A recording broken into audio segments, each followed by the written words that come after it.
ক্ষমতায় আসছে 2 মাসের মতো হয়েছে, কিভাবে দেশ চালাবে? সারা দেশে তেলের সংকট, সেন্টিগ্রেডটাই ভাঙতে পারে নাই এখনো।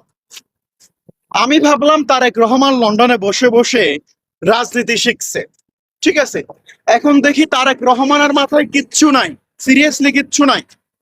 তারেক রহমান এখন পর্যন্ত যত বক্তব্য দিছে, একটা বক্তব্য পলিটিশিয়ানের মতো দেয় নাই, প্রত্যেকটা বক্তব্যের মধ্যে ভুল।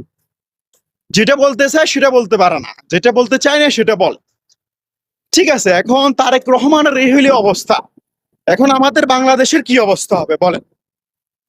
আমি ভাবলাম তারেক রহমানের অভিজ্ঞতা আছে দেশ চালানোর, এখন দেখতেছি যেভাবে তেলের সংকট, হ্যাঁ, আজকে দেখতেছি ডিজেলের দাম মনে হয় আপনার 150 টাকা 40 টাকার মতো। তো মানুষ আসলে খাবে কিভাবে, মানুষ চলবে কিভাবে, মানুষ কিভাবে তার মানে আয় করবে? হ্যাঁ, কিভাবে সম্ভব? মানে এত পাওয়ারফুল ক্ষমতা, বিএনপি সরকার ক্ষমতা, এখন পর্যন্ত তারা এই তেলের সংকটটা, একটা সমস্যা বাংলাদেশে বর্তমানে শুধুমাত্র তেলের সমস্যা, গ্যাসের সমস্যা, এইটাই, মানে এইটাই ঠিক করতে পারে নাই। কিভাবে দেশ চালাবে আপনি বলেন?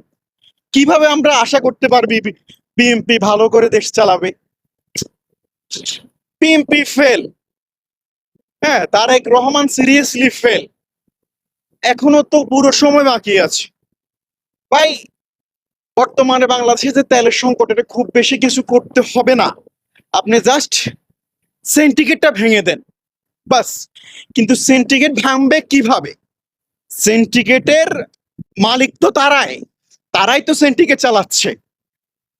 যে সংগঠন চলেই সেন্টিগ্রেড চাঁদাবাজির টাকায়, সেই সংগঠন কিভাবে চাঁদাবাজি সেন্টিগ্রেড ধ্বংস করবে বলেন? আমি জানি না বিএনপি দেশকে কোথায় নিয়ে যাবে। আল্লাহু আকবার।